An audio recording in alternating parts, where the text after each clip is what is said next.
big picture perspective that happened? Big picture perspective. I mean, we still got to get a lot better. I mean, we're making progress, but I think I said it on Saturday, we're just good enough to be close, and that, as a competitor, that stinks. I mean, we've had a chance to win all 3 of those games, and we haven't helped the offense give them a chance to build a lead. We play okay in spurts. Usually we play pretty good at the beginning, and once the offense scores, we I don't want to say we relax, but we don't have that same urgency on the field, and we give up points. And then when our offense struggles, all of a sudden we step up and we give them an opportunity. We'll get a couple of 3-and-outs, and then eventually we break, which the bend but don't break drives me a little crazy. Some of those things, because of what we're trying to do and who we have to be a little bit more cautious so that we don't, I mean, we could blitz every down and play man coverage. We'd probably get blown out of a bunch of games.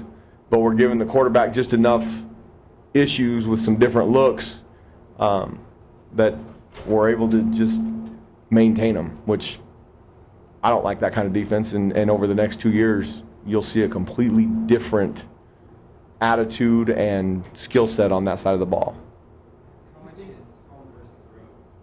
I don't think that matters. I mean, we have a bad road record. I don't think, I mean, we didn't even talk about playing on the road this last week. When you build a culture and you play football, the football field's still 120 yards wide, 2 10-yard end zones, and 53 and a 30-yard wide. Doesn't matter where you play. I don't think the crowd noise really affected it. It wasn't real loud on Saturday. I don't think that makes a difference. We don't change the schedule here on Friday. It's pretty similar. We leave in the afternoon. We land there. We eat. I mean, they're in a hotel just like they are here, so they're not in their house. So we just need to win some games. And those teams that win 10, 11 games, they don't have road game issues. I mean, last 3 years, the place I was before, we didn't have that issue. So if you make a big deal out of it, I think it becomes a big deal. We just got to win some games. And once they learn how to win, I don't think it'll matter. Now, I do think we have a pretty big advantage here in September. I saw it firsthand against Michigan State. Those boys were exhausted in the fourth quarter. Because we practiced outside for the last 3 months, our guys didn't care. I mean, it was 108 degrees at kickoff, and you wouldn't have known. In the fourth quarter, they weren't as fast, they weren't as physical, and there was a significant difference. And I think Oregon State struggled with that a little bit too in the second half. It was still 100 degrees, and I think where they're coming from, it was 60. So I think that's a pretty significant. Now that we've gotten past that part of the year, I don't think it matters. Do you think your guys have had a hard time understanding how important it is to be successful after you guys score possession after? Yeah, I think it goes along with back to the beginning of fall camp. I think we don't handle success well in any realm. The first 2 weeks, everybody was telling how wonderful they were. I knew they weren't wonderful yet. I saw some deficiencies that we had that we were able to get away with because we were playing aggressive and fast. When San Diego State hit us in the mouth a little bit, and all of a sudden everything wasn't working as good as it once was, because those guys had seen it forever and they knew they had a better idea. Well, all of a sudden, the way you make it work is you play hard and you play physical and you play mean. Well, we're not there yet. We're getting closer, and some of those guys, they don't understand that yet just because they're young. I mean, we're playing with 4 true freshmen that are playing a lot of reps. So we don't handle success well. So when we get a lead, we should step on that. If we can ever, and we will over the next 6 games, but we score a touchdown, we get their offensive ball back, we score 2 touchdowns, the offensive game plan that's coming at you is completely different. And that's where we've been successful in the past, is when people are 2 scores down, we can give them all kinds of stuff. When you're in a tight ball game and you don't want to give up a big play, you play things a little bit different.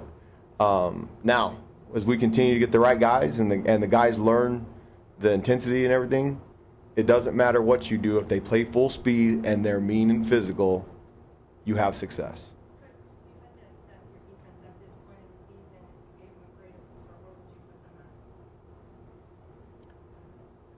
There's a couple ways you can look at it. Okay, we're 3-3. That's average. Give them a C.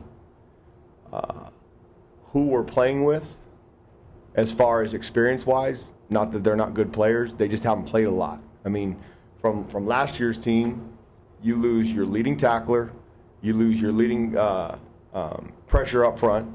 I mean, you lose a couple guys that leave early that were really good players in the Pac-12. You lose a couple guys in the secondary.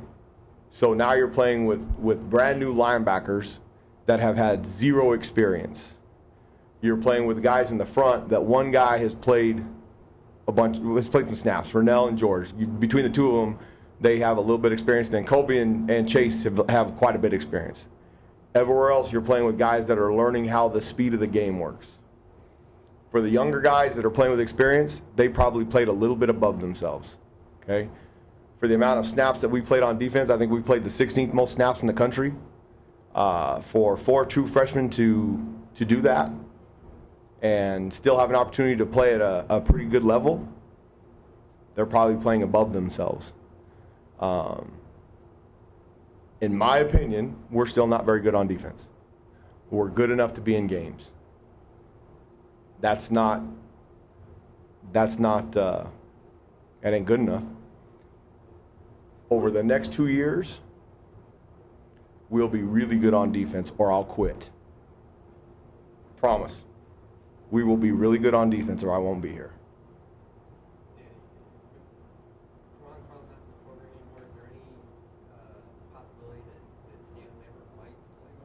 No, Stanley. Well, we've still got one more game with Stanley, but we've decided that. So with this 4-game rule, we've evaluated, especially now that we're at the bye week, we've evaluated the guys that are going to help us in the future, and he's one of them that he's got a really bright future. I mean, the young man, after he gets a full year in the weight room, he'll put on 25 pounds without even blinking.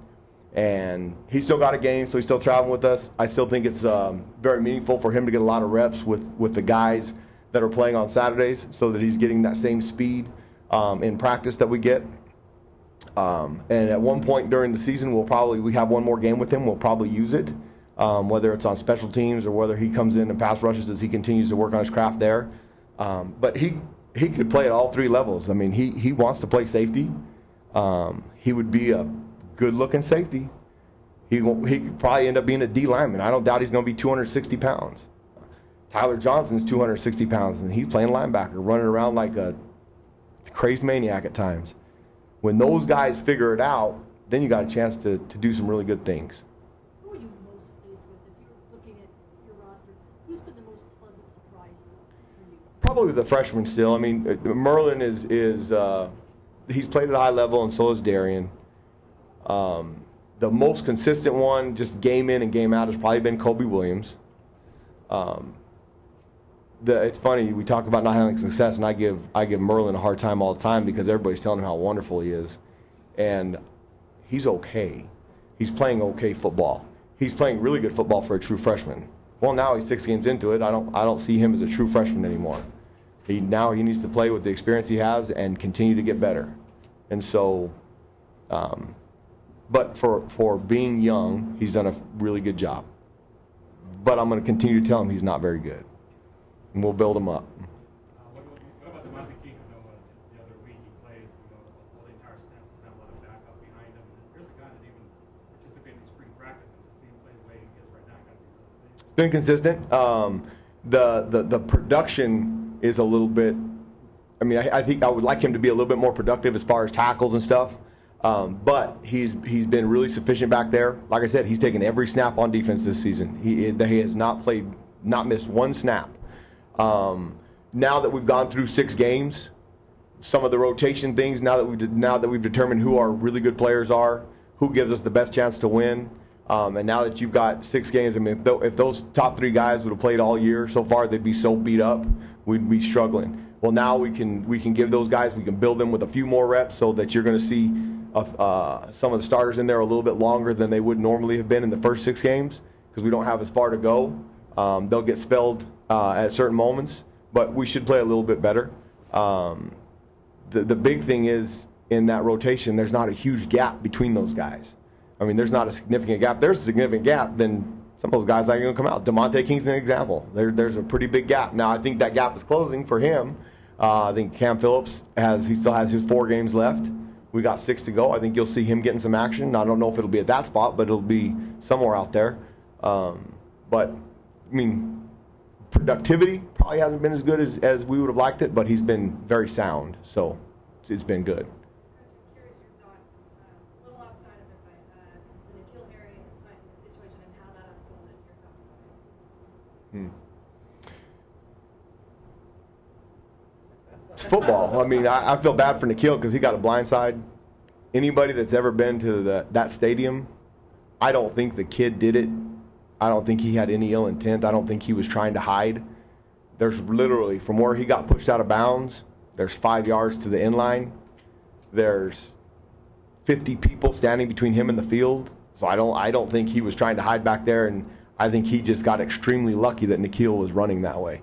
If Nikhil turns the ball the other way, we have a huge advantage because that guy just eliminated himself. I think he just showed up at a lucky. I don't think it was on purpose. If that happened in our stadium, it wouldn't have been an issue because he would have been able to get back on the field.